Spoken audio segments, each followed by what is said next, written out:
सो नमस्कार मेरे प्यारे बच्चों, कैसे हैं आप सभी। गाइज यहाँ हम लोग आपको करा रहे हैं grammar section from MB book. Previous years में आए हुए सभी क्वेश्चंस जो अक्सर रिपीटेड हो जाते हैं गाइज, तो वो हम लोग आपको करवा रहे हैं। अभी तक मैं आपको सेट 2015 के सभी सेट करवा चुका हूँ। इससे पहले मैंने 2013 के भी सेट कराए थे, वो भी मैं इसी प्लेलिस्ट में अपलोड कर दूंगा। तो गैस यहाँ अब हम शुरू करते हैं 2016 के सेट की कॉमन एरर। आज का जो पहला सेट है बड़े काम का है, आपके मतलब का है। ये आपका स्टेनो एग्जाम में आया हुआ ही सेट है। एमबी बुक में 2016 में ये पब्लिश हुआ है। सेट नंबर 1 आप जाके चेक कर सकते हैं। आज इसमें आई हुई हम लोग कुछ ग्रामर सेक्शन सोल्व करने की कोशिश करेंगे। सो गैस जुड़े रहिएगा और वीडियो को पूरी देखिएगा लास्ट तक। खूब मजा आने वाला है, आपको बहुत कुछ सीखने वाले हैं आप लोग इस वीडियो से। चलिए बच्चों चलते हैं क्वेश्चंस की तरफ। क्या कह रहे हैं क्वेश्चंस। यहाँ ये सेट जो है आज आपका, ये है आपका एसएससी स्टेनोग्राफर का सेट। इसका मतलब ये 100 मार्क्स का क्वेश्चन सेट पेपर है आपका। 100 मार्क्स का है, सो ये मुश्किल होगा, पॉसिबल ही नहीं होगा कि मैं इसको एक ही वीडियो में फिनिश कर सकूँ। यस, क्योंकि वीडियो बहुत ज़्यादा लेंथी हो जाएगा और बहुत सारी वीडियोस बनानी पड़ रही हैं आपके लिए। PQRS भी, क्लोड टेस्ट भी, एक्टिव पैसिव भी, स्पीच भी, मिरर ऑफ कॉमन एरर भी, MB की 2 वीडियोस बना रहे हैं हम लोग। तो इतनी सारी वीडियोस को लगातार डेली मेंटेन करना, इसलिए मैं सेट को लगभग 2 पार्ट में कराऊंगा आपको, जिससे कि आप इजीली इसको कवर कर सकें, आप भी ना थकें और मैं भी ना थकूँ। यस, बस साथ ही साथ आप लोगों से रिक्वेस्ट रहेगी कि आप लोग कम से कम जब भी वीडियो पर कोई ऐड आए उस ऐड पर विजिट कीजिएगा और फिर वापस आ जाइएगा, चाहे हाथों हाथी। यस, मुश्किल से 15-20 सेकंड का ऐड आता है, 1.5 मिनट का ऐड आते हैं इसके ऊपर। जब हम लोग आपके लिए इतना समय दे रहे हैं तो आप भी हमारे लिए थोड़ा समय दे करके ऐड देख सकते हैं। यस, यही आपसे एक रिक्वेस्ट करूँगा और कुछ नहीं। फ़िलहाल हम लोग सेट को शुरू करते हैं, बिकॉज सेट थोड़ा सा लेंथी है, इसलिए हमें इस पर ज़्यादा बातचीत ना करते हुए सेट पर आना होगा। क्वेश्चन जो है पहला, कह रहा है कि in the valley of Kadisha where the mighty river flow 2 little stream met. कह रहा है कि in the valley of Kadisha, ये तो आपका प्रिपरेशन पार्ट हो गया, इस पार्ट को आप कुछ नहीं मानेंगे। यस, नेक्स्ट पे आ जाए, where the mighty river flow, where the mighty river flow 2 little streams meet. यहाँ पे मीट की सेकंड फॉर्म लगाई, मैट। यस, ये आपकी सेकंड फॉर्म है मीट की, मैट। और इससे पहले फ्लो यानी कि फर्स्ट फॉर्म लगाई उसने। यहाँ आपको फ्लो की भी सेकंड फॉर्म ही लगानी होगी, यानी कि आप इसको करिए फ्लोड, तो ये सेंटेंस आपका करेक्ट होगा। In the valley of Kadisha where the mighty river flowed 2 little streams met. यहाँ फ्लो की जगह आपको फ्लोड करना होगा। अच्छा, क्यों करना होगा ये भी देख लीजिए आप, इसका भी रीज़न है। देखिए, आपको दिख रहा है रिवर, अगर वो रिवर ही है तो आप वैसे भी उसके साथ फर्स्ट फॉर्म नहीं लगा सकते, क्योंकि रिवर एक सिंगुलर सब्जेक्ट है और सिंगुलर सब्जेक्ट के साथ वर्ब में एस या ES आया करता है। कम से कम मिस्टेक तो आप ढूंढ ही लिया करें।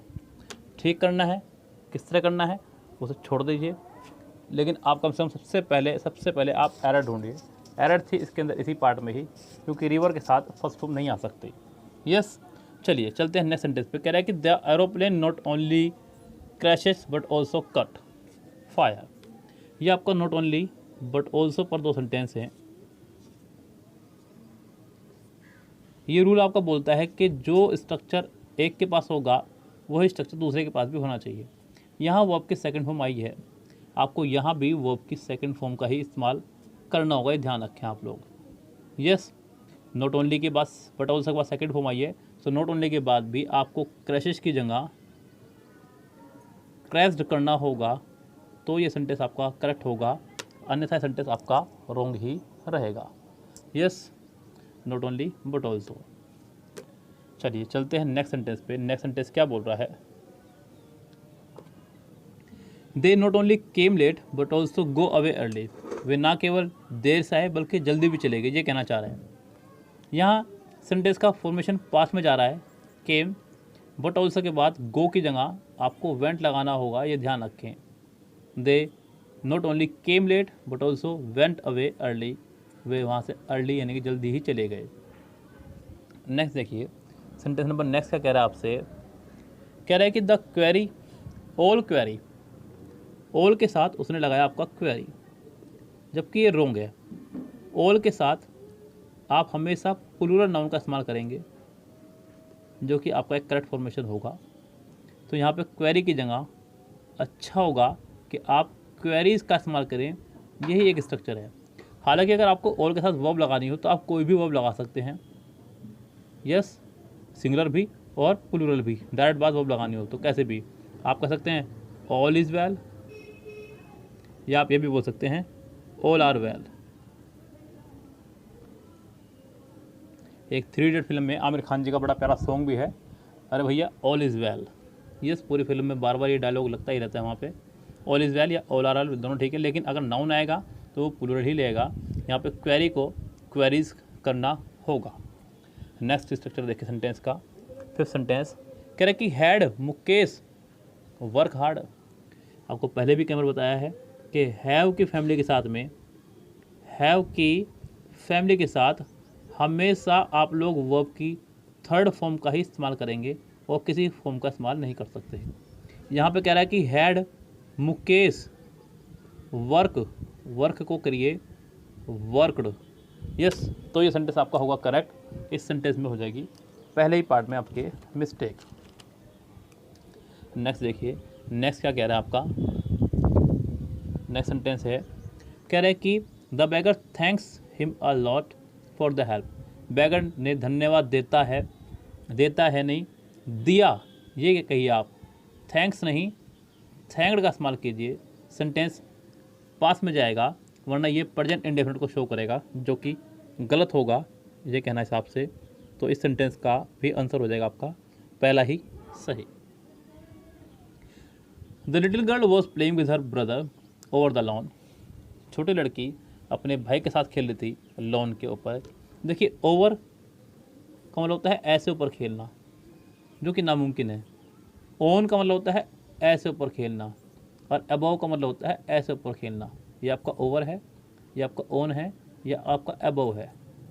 अब आप सोचिए कि यहाँ पे ओवर या अबव ठीक रह सकता है? जी नहीं, ऐसा संभव ही नहीं है कि आप लॉन के ऊपर इतनी दूरी बना के खेल सके। बिल्कुल ऊपर ही खेला जाता है। तो ऑन द लॉन आप लगाइए यहाँ, तभी ठीक होगा सेंटेंस।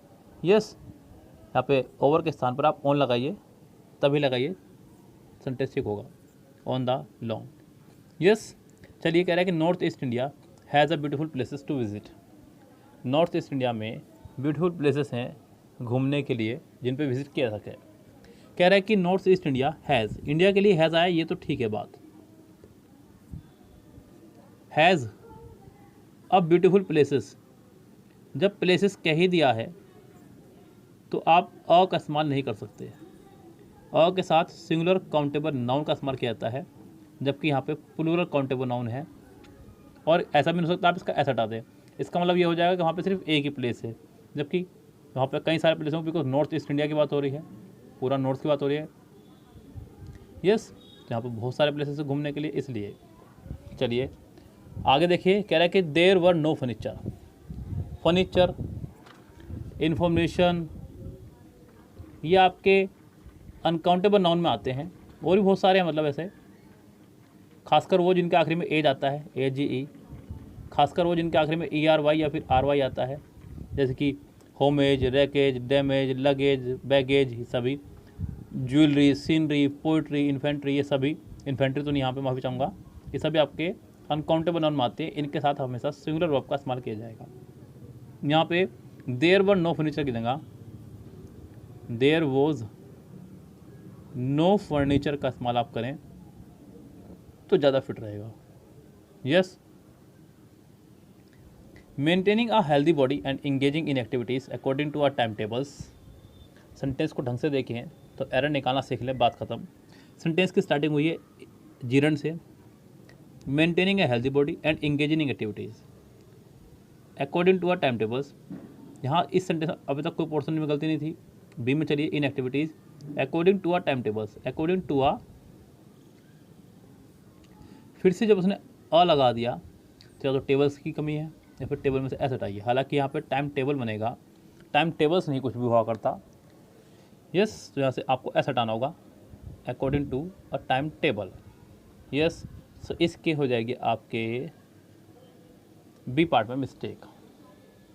नेक्स्ट देखिए, नेक्स्ट सेंटेंस आपका 11 सेंटेंस आपको यहाँ फिल करना है। You will come question tag का सेंटेंस है। क्वेश्चन टैग में क्या होता है कि आप हेल्पिंग वर्ब लेंगे और सब्जेक्ट, और अफर्मेटिव होगा तो नेगेटिव और नेगेटिव होगा तो अफर्मेटिव। आपका सेंटेंस अफर्मेटिव है, आपको नेगेटिव बनाना होगा वांट यू। वांट यू कितने में है? सिर्फ और सिर्फ डी में। तो इस सेंटेंस का डी आंसर करेक्ट हो जाएगा। नेक्स्ट देखिए, कह रहा है कि admission was dash ladies.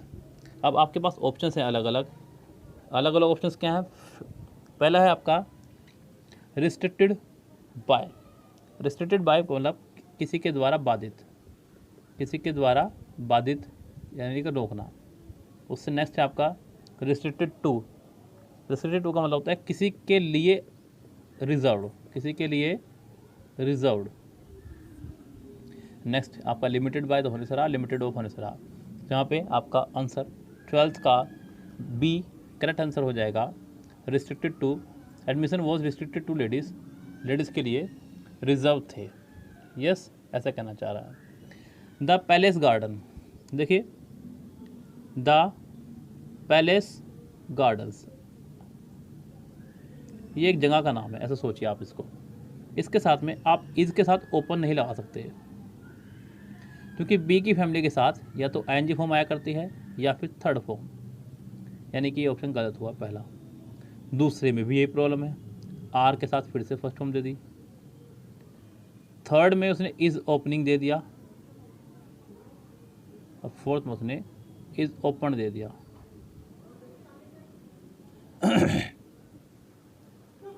The palace gardens is open to the public on Saturday and Sunday. Palace garden open होता है पब्लिक के लिए सैटरडे और संडे में, सैटरडे और संडे में। अब अगर ये पैलेस गार्डन कोई सिंगुलर ही है तो उसके साथ आप इज लगा सकते हैं, यस, और ओपन लगा सकते हैं, कोई दिक्कत नहीं है। यस, लेकिन फिर भी मैं आपसे कहूँगा कि इस सेंटेंस को अच्छा हो कि आप इसे सिंपल बनाएं प्रेजेंट इंडेफिनिट में, ऐसे ई एस लगा करके, तो ज़्यादा बेटर होता। Palace gardens opens to the public on Saturday and Sundays. लेकिन फिलहाल हमारे पास ऑप्शंस की रिक्वायरमेंट ना होने की वजह से, यानी कि ऑप्शन हमारे पास सूटेबल नहीं है, तो फिलहाल मैं इसका ऑप्शन डी लगा रहा हूँ। हालांकि ये भी ऑप्शन आपका जो है दिया हुआ रोंग ही है। यस, इसका कोई भी आंसर करेक्ट यहाँ पे फिलहाल नहीं है। कह रहा है कि I dash you to home by 8 o'clock। पहला वर्ड एक्सेप्ट, स्वीकार करना। दूसरा है एस्पेक्ट, एस्पेक्ट मतलब होता है पहलू। अगला है एक्सेप्ट, ये एक प्रीपोजिशन है, इसका मतलब होता है सिवाय। और अगला है एक्सपेक्ट यानी कि उम्मीद। तो मैं उम्मीद करता हूँ कि आप घर पर 8 बजे तक आ जाएंगे, यहाँ पे एक्सपेक्ट ही आएगा। Yes. Next, 2 boys dash the prize for general proficiency. 2 boys dash the prize, share the prize, क्योंकि 2 लोगों को मिला है प्राइज तो वो शेयर ही करेंगे और तो कुछ कर नहीं सकते इसके अलावा। यस, तो इसका आंसर हो जाएगा आपका डी करेक्ट। तो यहाँ पर क्वेश्चन नंबर 46 से आगे की बात मैं अपनी आज शुरू करूँगा।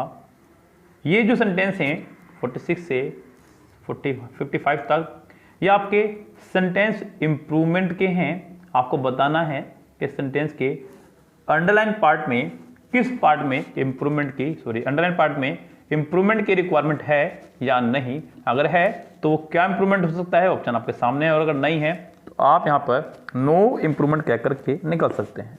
ओके गाइस, तो यहाँ पर अपना थोड़ा सा दिमाग लगाना है।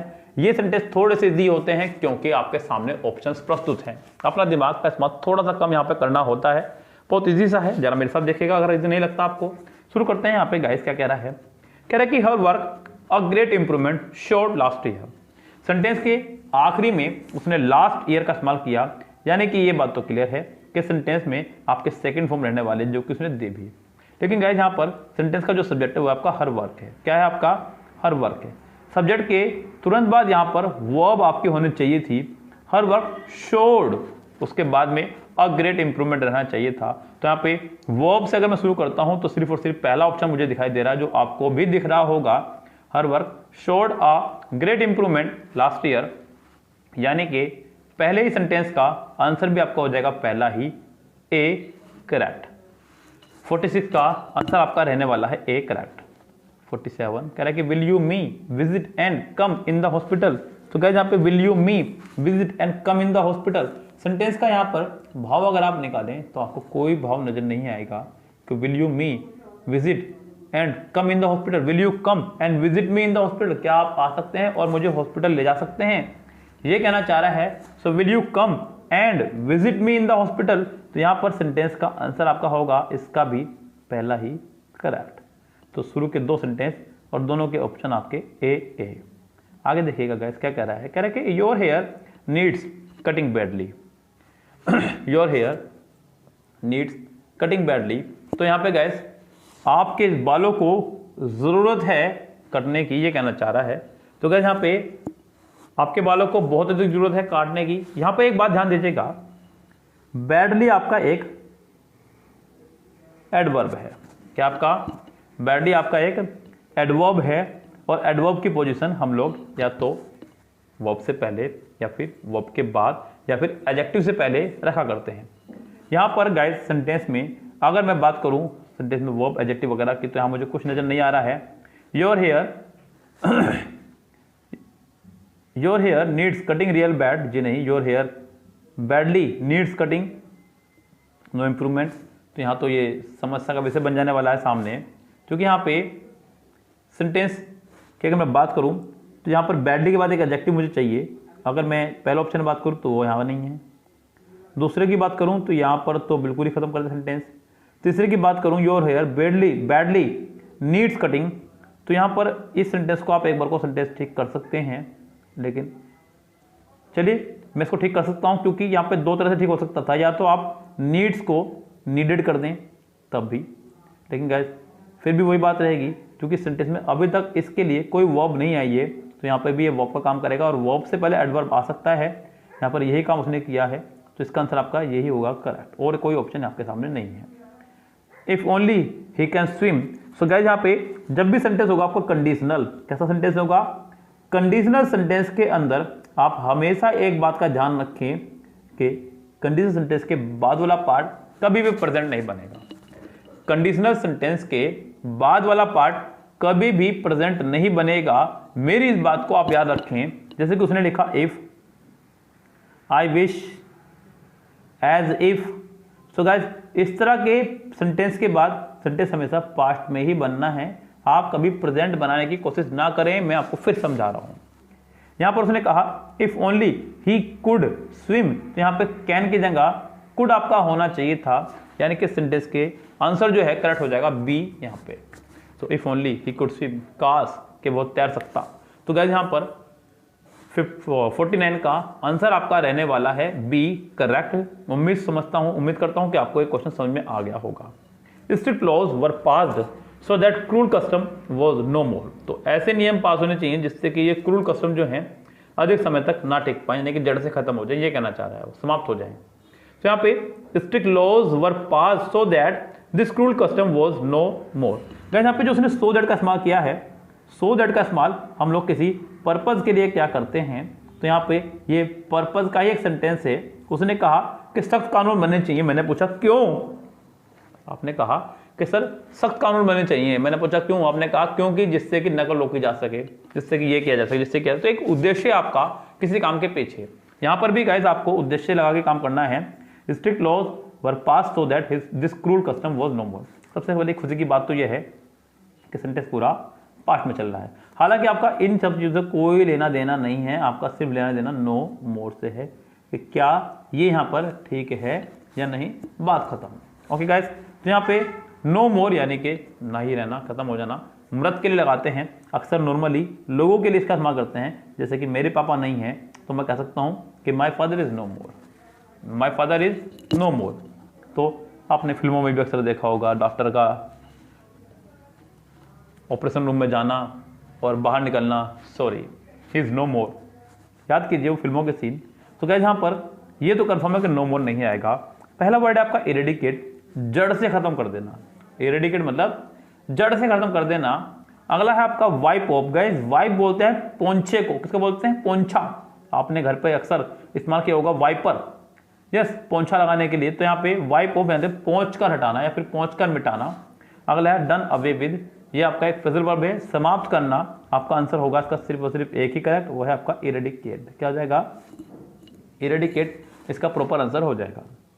नेक्स्ट देखिएगा क्या कह रहा है कि please examine my homework, please examine my homework, तो मेरे होमवर्क को एग्जामाइन कर लीजिएगा यानी कि चेक कर लीजिएगा। तो गाइस यहाँ पे एग्जामाइन नहीं, होमवर्क को चेक किया जाता है, कोई निरीक्षण नहीं किया जा रहा है। एग्जामाइन आप किसी के टैलेंट को कर सकते हैं, किसी की एबिलिटी को कर सकते हैं, लेकिन यहाँ पे होमवर्क तो चेक करना है, राइट लगाना निशान, ये लीजिए, हो गया चेक। इस गाइस तो यहाँ पर आपका आंसर हो जाएगा be correct. The sheriff arrested the hoodlums for playing with the law. So hoodlums को जो है अरेस्ट किया गया है, यानी कि गुंडों को अरेस्ट किया गया है क्योंकि वो कानून से खेल रहे थे। तो यहाँ पे कानून से खेला नहीं जाता है, कानून को तोड़ा जाता है।